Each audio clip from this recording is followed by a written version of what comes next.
creepy noises because she, as you guys know, has a mind of her own. I thought that tonight we could talk about a pretty interesting case that I'm sure that you have heard of. And I'm sure that you probably know quite a bit about it anyway, but I always thought it was kind of interesting. I thought that tonight we would talk about John Wayne Gacy. So, to everyone that met him, he seemed like a likable man. He was widely respected in the community, charming and easy to get along with. He was a good Catholic, a sharp businessman who, when he wasn't running his construction company, was active in the JCs and also a Democratic Party recipient captain. He also had his photo taken with First Lady Rosalind Carter. He spent much of his free time hosting elaborate street parties for his friends and neighbors, and serving in community groups and entertaining the children as Pogo the Clown, which I find very, very, very creepy, y'all. I don't like clowns, and maybe this guy is why. Anyway, he was a generous, hardworking, friendly, devoted family man. Everyone knew that. But apparently this was the side of John Wayne Gacy that he allowed people to see. Underneath the smiling mask of the clown was the face of a deprived fiend. John Wayne Gacy was born on St. Patrick's Day, 1942, at Edgewater Hospital in Chicago. Johnny was the second of 3 children. His older sister Joanne preceded him by 2 years, and 2 years after his birth came that of sister Karen. The Gacy children were raised Catholic, and all 3 attended Catholic schools where they lived on the north side. Growing up, John was a quiet boy who worked odd jobs for spending money, like newspaper routes and bagging groceries, and he busied himself with Boy Scout activities. Never particularly popular, but well-liked by his teachers, co-workers, and friends. He seemed to have a normal childhood, except for his relationship with his father and a series of health problems that he developed. When John was 11, he was playing on a swing set, and he was hit in the head with one of the swings. The accident caused a blood clot in his brain that was not discovered until he was 16. Between the time of the accident and the diagnosis, he suffered from blackouts that were caused by the clot. It's very windy out. They were finally treated with medication. At age 17, he was also diagnosed with a heart ailment that he was hospitalized several times for in his lifetime. He complained frequently about it over the years, but no one could ever find a cause for the pain that he claimed to be suffering. In his late teens, he began to experience problems with his father, and although his relationships with his mother and sisters remained strong, his father was an alcoholic who physically abused and berated his children. His family problems extended out into his schoolwork, and after attending 4 high schools during his senior year and never graduating, he dropped out and left home for Las Vegas. He worked part-time as a janitor in a funeral home and saved his money to buy a ticket back to Chicago. Lonely and depressed, he spent 3 months trying to get the money together, and his mother and sisters were thrilled to see him when he returned. After his return, he enrolled in business college and eventually graduated.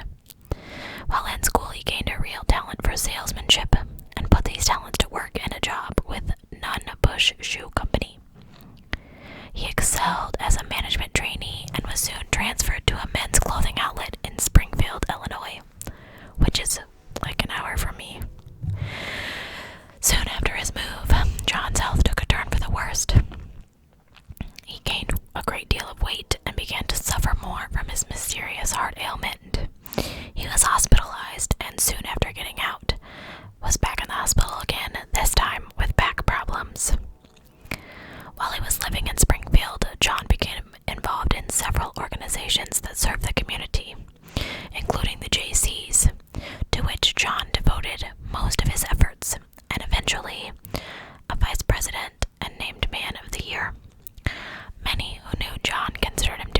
ambitious and working to make a name for himself in the community.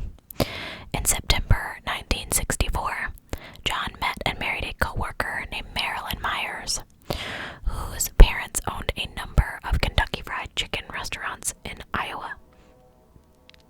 John's new father-in-law offered him a position with the company, and soon the newlyweds were moving to Iowa.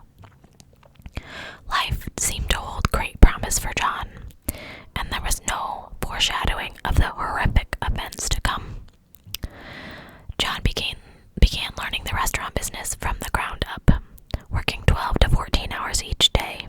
That's a long day. He was enthusiastic, eager to learn, and there's a train going by. I'm so sorry if you can hear that. And he hoped to take over the franchises one day. When he wasn't working, he was active with the Waterloo, Iowa JCs, worked tirelessly performing volunteer work, and made many friends. Marilyn gave birth to a son shortly after they moved to Iowa, and not long after that, added a daughter to their happy family.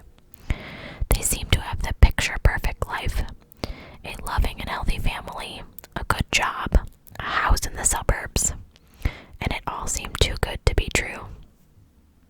And it was. Rumors started to spread around town and among the JC members about John's sexual preferences. No one could help but notice that young boys always seemed to be in his presence. Stories, of course, spread that he had made passes at several of the young men who worked in the restaurants, but those close to him refused to believe it, until rumors became the truth. In May 1968, a grand jury in Black Hawk County indicted John for committing an act of sodomy with a teenage boy named Mark Miller. The boy told courts, in fact, that John had tricked him into being tied up while visiting his home, and he had violently sexually assaulted him. John denied the charges, but did say that Miller willingly had sex with him in order to earn extra money. 4 months later, more charges were filed against John. This time, he was charged for hiring an 18-year-old boy named Dwight Anderson to beat up Mark Miller. Anderson informed the officers who arrested him for the assault that John had hired him to attack the other boy. A judge ordered John to undergo psychiatric evaluation to see if he was mentally competent to stand trial. He was found competent, but psychiatrists stated that he was antisocial and he had a personality that would not likely benefit from any known medical treatment. I'm in trouble. I'm very antisocial. Soon after the report was submitted, John entered a plea of guilty to sodomy charges. He received 10 years in the Iowa State Reformatory, that's such a strange word, the maximum time for that offense, and he entered prison for the first time at the age of 26. Shortly after he went to prison, his wife divorced him on the grounds of he had violated their wedding vows. John adhered to all of the rules in prison and stayed out of trouble. He was described as a model prisoner, and he was paroled after only 18 months. On June 18, 1970, he left his cell and made his way back to Chicago. He moved in with his mother and attained work as a chef in the city restaurant, settling into position and trying to get his life back on track after serving time. John lived with his mother for 4 months and then decided to move out on his own. She helped him obtain a new house in Norwood Park. John owned one half of the house and his mother and sisters owned the other. He was very happy with his new 2-bedroom ranch house. It was located in a clean, quiet neighborhood, and he quickly went about making friends with his neighbors. Edward and Lila Crexta, who had lived in the neighborhood since it had been built. Within 7 months of moving next door, John was spending Christmas with the Crextas. They became close friends and often gathered for drinks and card games. They had no idea of his criminal past or most recent run-in with the law. Just a month before the Crextas invited John over for Christmas dinner, he had been charged with disorderly conduct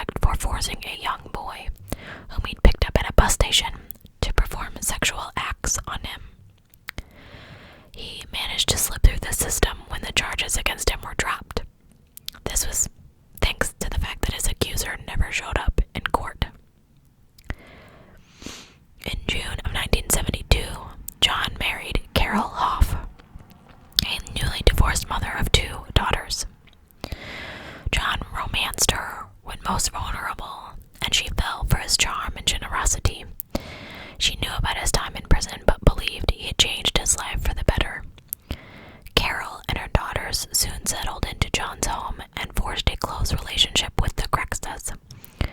The older couple was often invited over to John's house for elaborate parties and cookouts. However, they were bothered by the horrible stench that often wafted through the house.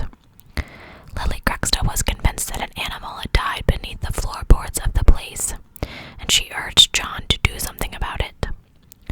He blamed the odor on moisture buildup in the crawl space under the house, though, and he refused to reveal the true and much more sinister cause for the smell.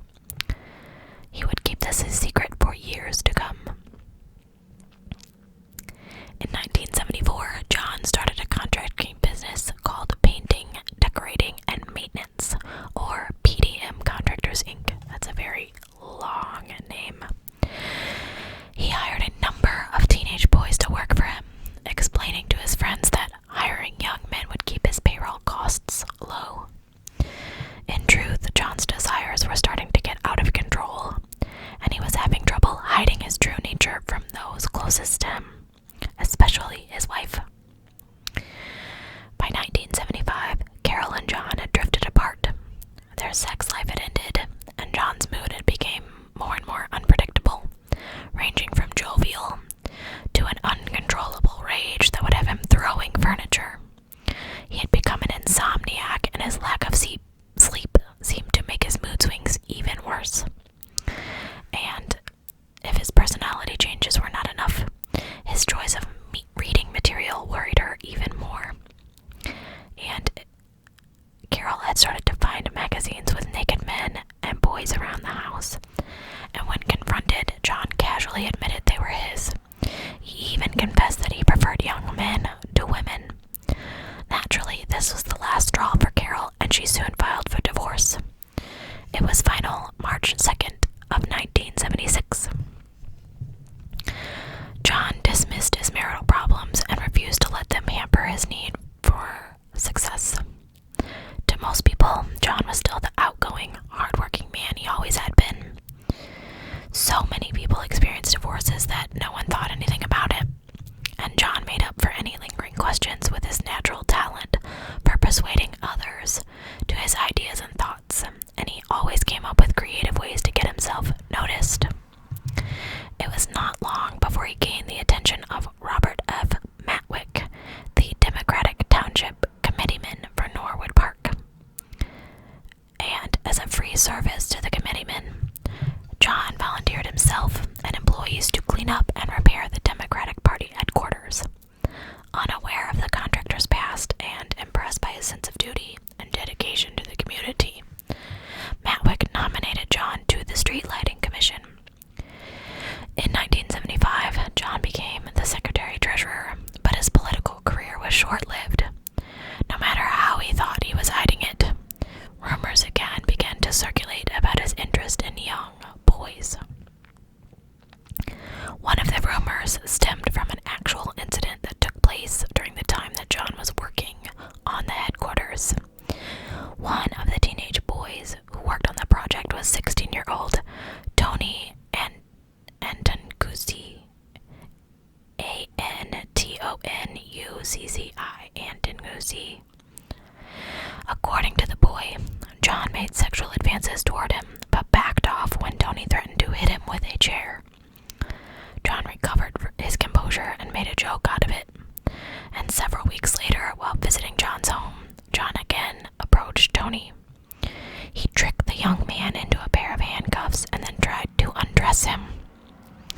Tony made sure he was loosely cuffed, though, and when he slipped free, he wrestled John to the ground and cuffed John instead. He eventually let him go when John promised not to bother him again. That was the last time John ever made advances toward Tony, and the boy remained working for the contracting company for almost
especially carpentry and woodworking, and often had several different projects going on at the same time.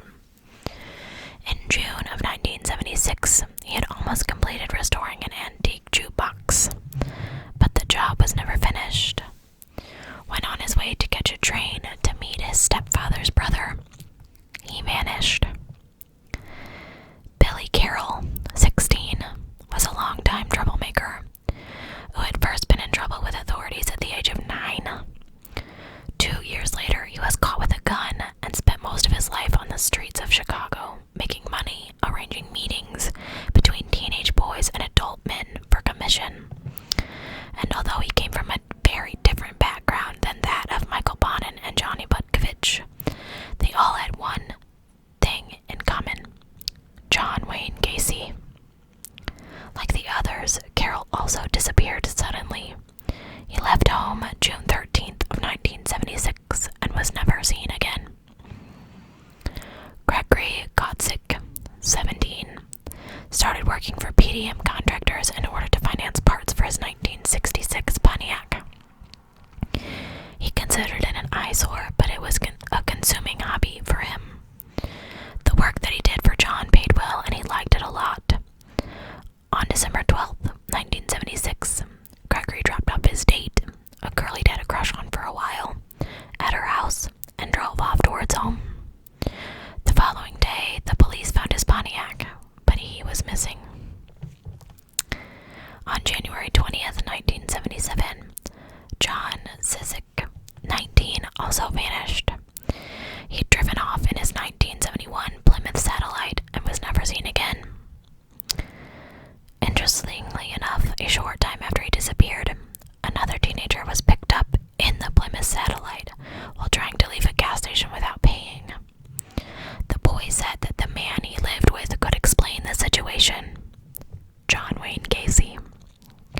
He told the officers that John Cizik had sold him the car sometime earlier, and the police never checked the title, which had been signed 18 days after John's disappearance. Cizik had not worked for PDM contractors, but he was acquainted with Gregory Gacy, Johnny Butkovich, and fatally, John Wayne Gacy. September 15th, 1977, Robert Gilroy, 18, also disappeared. Gilroy was an avid outdoorsman, and on that date was supposed to catch a bus to meet friends for horseback riding. When he never showed up, his father, a Chicago police sergeant, immediately began searching. A full-scale investigation was launched, but Robert was nowhere to be found. More than a year later, another young man named Robert Priest would vanish as well. The investigation of his disappearance would lead not only to the discovery of his body, but the bodies of Butkovich, Bonin, Carroll, Cizik, Gilroy, and 27 other young men who had suffered similar fates. These discoveries would horrify not only Chicago, but all of America.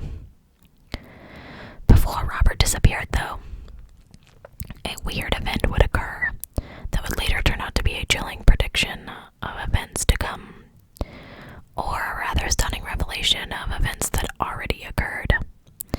At a pre-Christmas party held on December 2nd, 1978, a well-known psychic known as Florence had been hired to provide card readings for the guests.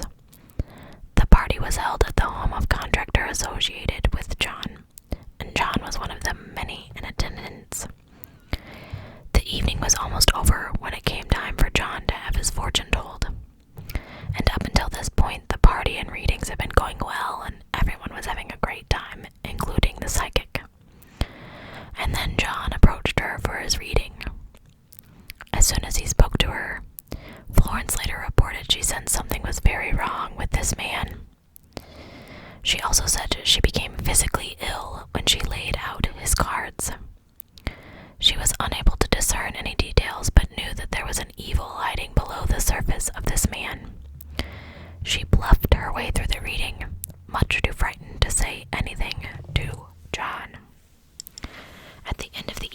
she felt compelled to speak to the hostess about her horrific impressions of him. She told them what she had sensed and added she was afraid of him and that he was perverted and violent. The hostess refused to hear such things, as John had been a family friend for several years. And Florence didn't argue with her, but wasn't surprised several weeks later when the story of John and his murderous crime spree made the papers. I'm sorry if the wind is distracting, it's super loud. John's web of secrets began to unravel with the vanishing of Robert Priest.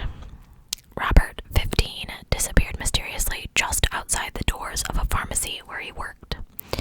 His mother, who had come to pick him up after his shift, was waiting outside for him when he vanished. He told her he would be back in just a minute, as he was going to talk to a contractor who offered him a job. But he never returned. She began to get worried. But as more time passed, her worry turned to terror. She searched the pharmacy and looked outside, but Robert was nowhere to be seen. And finally, after three hours after his disappearance, the Des Plaines police were notified. Lieutenant Joseph Kozenczak led the investigation. The first lead to follow was, of course, the most obvious, and officers quickly obtained the name of the contractor who offered Robert the job.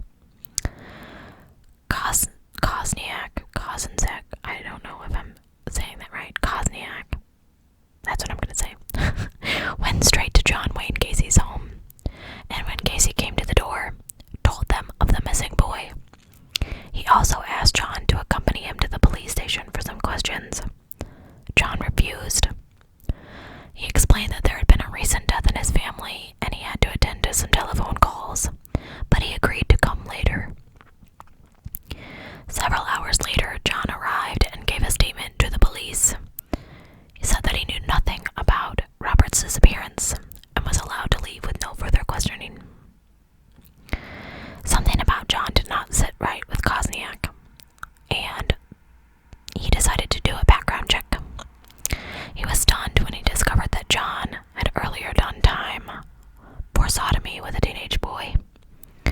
He quickly obtained a search warrant for John's house, and on December 13th, 1978, a legion of police officers entered the home on Summerdale Avenue. John was not at home at the time. Items found during the search would lead to the discovery of John's dark side. Some of the items included a box containing 2 driver's licenses, several rings, including one that was engraved with a Maine West High School class of 1975, and the initials JAS. A box containing marijuana and pills that look like amyl nitrate. I don't know what that is, I'll have to look it up. I should have done it before now, sorry. A stained section of rug, a number of books with homosexual and child pornography themes, a pair of handcuffs, police badges, sexual devices, a hypodermic needle and brown bottle, clothing too small for John, nylon rope, and other items.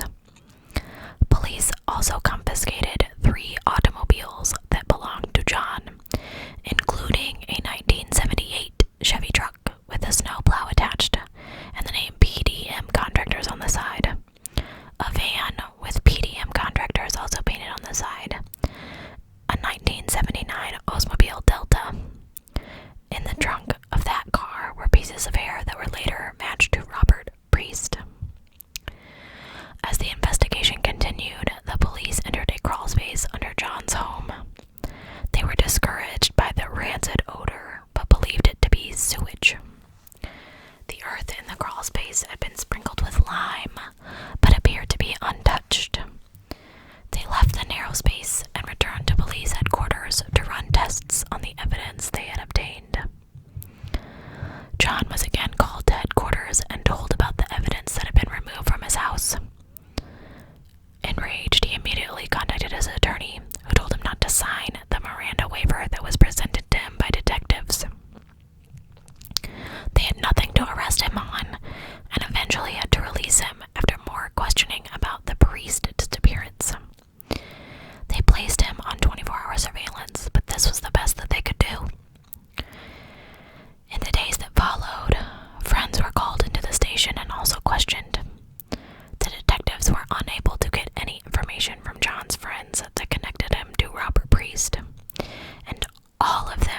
insisted that he was simply not capable of murder. John had told his friends earlier in the week that police were trying to charge him, but he had nothing to do with it. In the midst of the investigation, one of these same friends was asked by John to stop by his house and to check on his dog, making sure that the animal had enough food and water.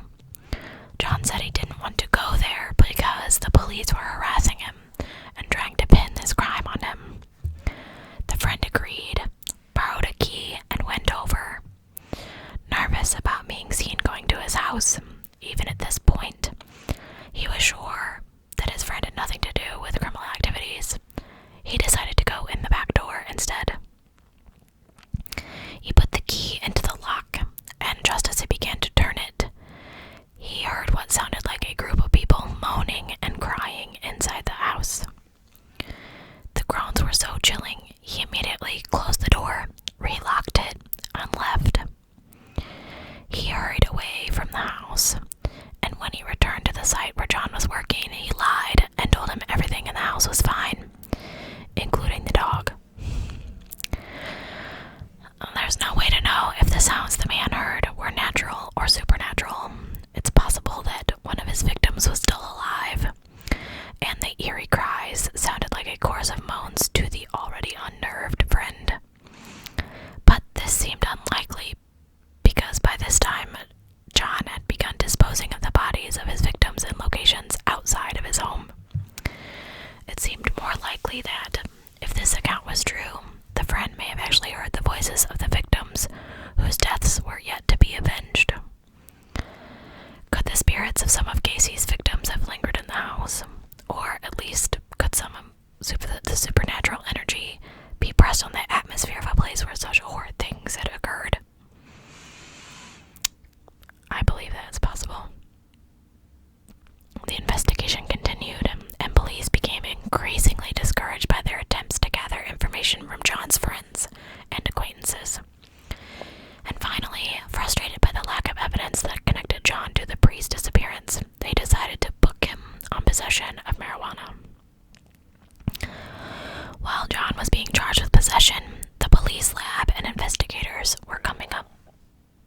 My stomach is crumbling, with critical evidence against John from the items taken from his home. One of the rings found in his house belonged to another teenager who disappeared about a year earlier, John Zizik. They also discovered that 3 former employees of John's had also disappeared. Furthermore, a receipt for a roll of film that was found in John's home belonged to a coworker of Robert Priest, and he had given it to Robert on the day of the boy's disappearance. With this new information, the investigators suddenly began to realize the enormity of the case that was starting to unfold. Detectives and crime lab technicians returned to John's house again. With everything starting to crumble around him, John finally confessed to the police he had killed someone, but that it had been in self-defense. He said that he was frightened and had buried the body under his garage. He told the police where they could find the body, and investigators marked the gravesite in the garage, but did not immediately begin digging. They decided to search the crawl space first. And minutes after they started to dig, they found the remains of the first corpse. That evening, Dr. Robert Stein, Cook County medical examiner, was called to help with the investigation. He began to organize the search by marking off areas of the earth in section, as would have been done with archaeological, I have such an accent sometimes, sites. The excavation of a decomposing body had to be carried out with meticulous detail in order to preserve the integrity of the evidence, and so throughout the night and into the days that followed, the digging progressed under the medical examiner's watchful eye.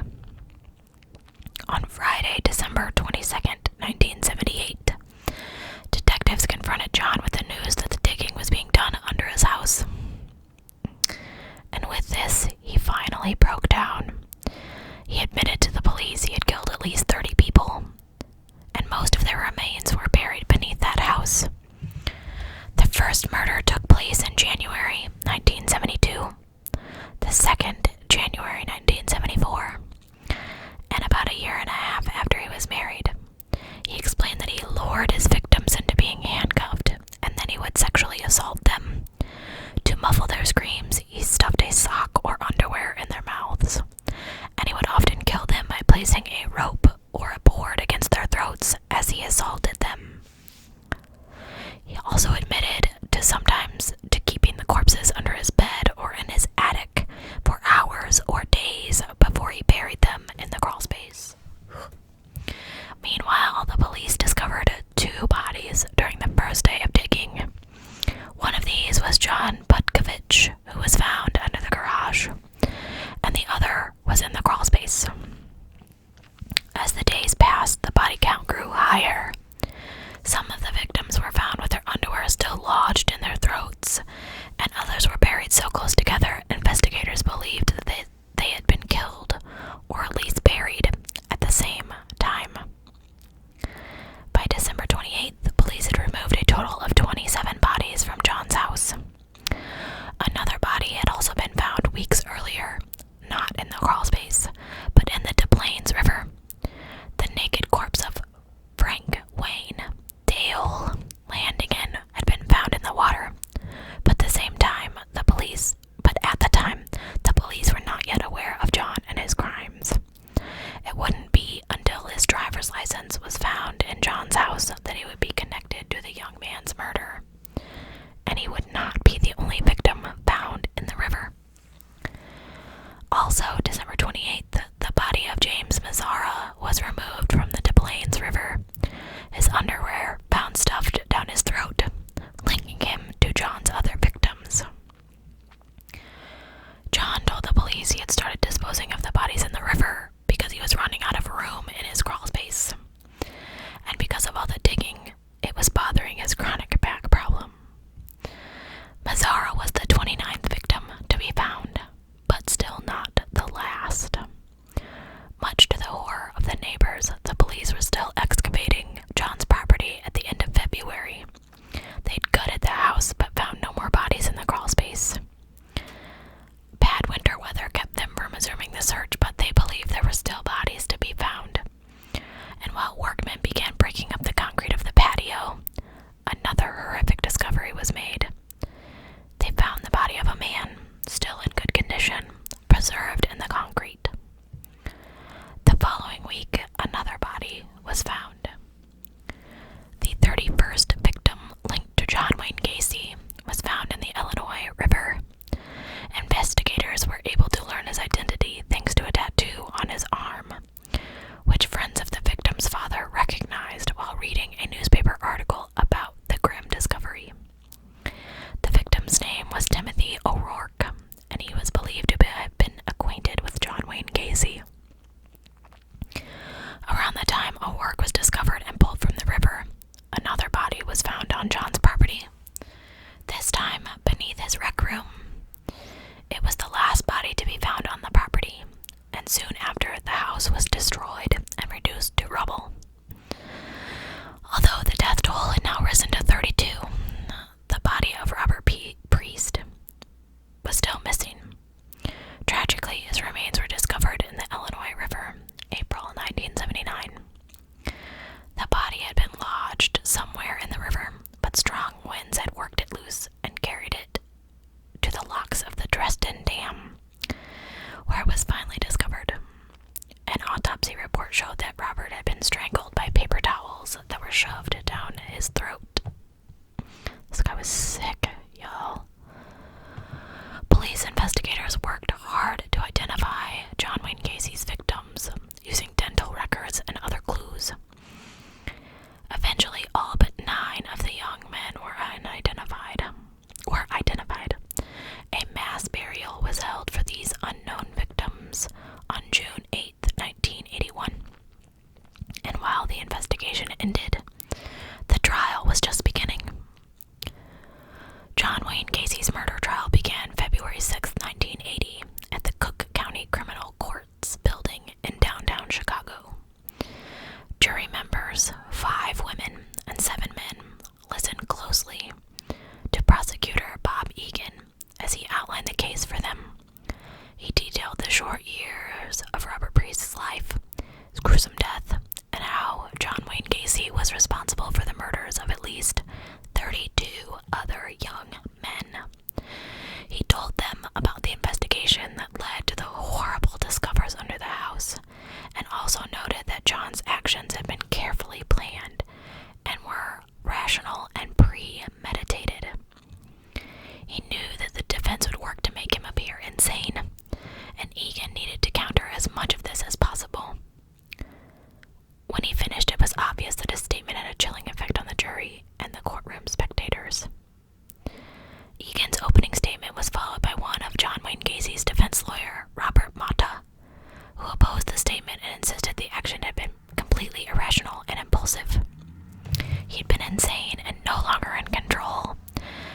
While most would agree that only a madman would commit the acts that Gacy was being tried for, the legal definition of insanity is much harder to prove. Besides that, prosecutors wanted to make sure John was kept off the streets, permanently if possible, and only a guilty verdict would accomplish that. If John was found insane, he would become a ward of the state mental health system with no time limit on how long he might be incarcerated. In many cases, killers were freed when they were deemed mentally stable enough to re-enter society, only to kill again. Prosecutors didn't believe this type of commitment was just punishment in John Wayne Gacy's case. After the opening statements, the prosecution brought their first witness to the stand, Marko Butkovich, the father of John's victim, Johnny Butkovich. There's lots of Johns in this story. He was the first witness on a list that included family and friends of many of the other victims. Many of them broke down on the stand, recalling their loved ones or recounting their last goodbyes. This testimony was followed by those who worked for John and those who had survived sexual or violent encounters with him. They spoke of his mood swings and how he tried to trick them into handcuffs using magic tricks that he'd perfected as Pogo the Clown. Testimony continued for several weeks and included his friends and neighbors, people legitimately shocked at the various clues that his behavior and that they had missed over the years. Police officers involved in the investigation and psychologists who examined John found him sane. Before the state rested, prosecutors had called some 60 witnesses to the stand. At this point, the defense took over, never trying to refute the evidence that established their client as a killer, but rather to paint him as insane and unable to control his actions. They called friends and family members of John to the stand, including his mother, who testified that her husband would often beat John with a leather strap. His sister told of how she saw John being verbally assaulted by their father on many occasions, and others who testified for the defense told of how John was a good and generous man, who helped those in need, and who always had a smile and a kind word for anyone. Lily Crackstaw even took the stand and spoke of what a wonderful neighbor he was. However, she also said something that turned out to be damaging towards the case. She refused to say that he was crazy, and instead told the court that she believed him to be a very brilliant man. One has to wonder if she knew that her statement would conflict with the defense theory that he was insane and out of control. The defense called Thomas Eliseo, a psychologist who had conducted interviews with John before the trial. He said that he found John to be extremely intelligent, but believed that he had suffered from borderline schizophrenia. Other medical experts who testified gave similar testimony, reciting a litany of schizophrenia, multiple personality disorder, and antisocial behavior. They also reported that John's mental disorder prevented him from understanding the magnitude of his crime. In conclusion, each of the experts found him insane at the time of the murders, and with the testimony of medical experts, the defense rested its case. In their closing statements, both sides emotionally argued their side to the jury, but it only took them 2 hours of deliberation to come back with a verdict. Guilty. John Wayne Gacy had been convicted of the deaths of 33 young men, and had the notoriety of being convicted of more murders than anyone else in American history. John Wayne Gacy received the death penalty and was sent to Menard Correctional Center to await execution. After years of appeals, he was put to death by lethal injection May 9th, 1994. Finally, John Wayne Gacy's terrifying string of crimes could be relegated to memory. Or could it? By the spring of 1979, John Wayne Gacy's home at 8213 West Summerdale had been reduced to ruin. Once the remains of the house were cleared away, it became a muddy, vacant lot, a continuing reminder to the neighborhood of the monster who had once been in their midst. All vestiges of the house, even the driveway and barbecue pit, were hauled away.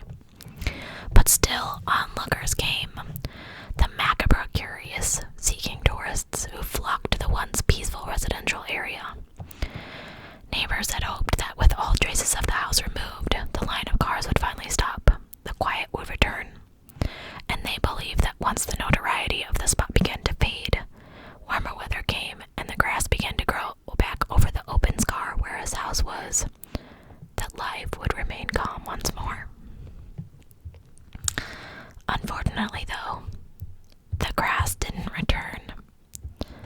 Even more than 18 months, I'm sorry if you can hear my tummy, after the house was destroyed, the land remained strangely barren.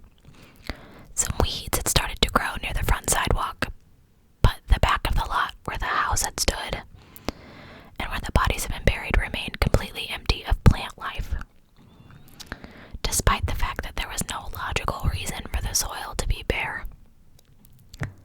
While searching for an explanation, suggested that perhaps the lime that he had dusted the bodies of his victims with had contaminated the soil in some way. The police officers who were involved in the actual recovery of the body disputed this. They insisted that he'd never used enough lime to cause damage to the lot. The shallow graves where the bodies lay had been carefully unearthed, and then later a backhoe had been brought back in to dig 8 to 10 feet to be sure that nothing was missed. The small amount of lime that had been used could not have survived this, and even so, no lime had been used under the garage or in the backyard, and yet no grass would grow there either. It was as though the evil deeds that occurred on the spot left a supernatural mark on the site, not allowing grass to grow or events to be forgotten. The mystery of the barren soil lasted a few more years, and then the lot was sold, and a new house was built. The new owners even went to the trouble of changing the physical address of the location so the stigma would be removed. Fortunately for them, the efforts worked, and once construction was repeated, the grass began to grow once again. The nightmare, it seemed, was finally over. So, that case really creeps me out, y'all. I hate clowns. This is why I hate clowns. It's so weird to me that he got away with murdering people and burying them under his house. Number one, while he was still married, and number two, there were 33 victims. Like, why? I'm gonna scoot you a little. Why did it take so long to be discovered? I don't understand what in the world took the police so long. I'm so thankful that one investigator took it upon himself to research this kid's missing, because that's a lot of people to murder. And what if he hadn't gone to jail? You know, there would have been many, many, many more victims. Guys like this are so, like, I wanted to do a serial killer that I hadn't seen anybody do before. He just sick. I can't even, like, this is one I can't even get into, because, like, you start talking about sexual preferences, and he was just something wrong with this guy. Anyway,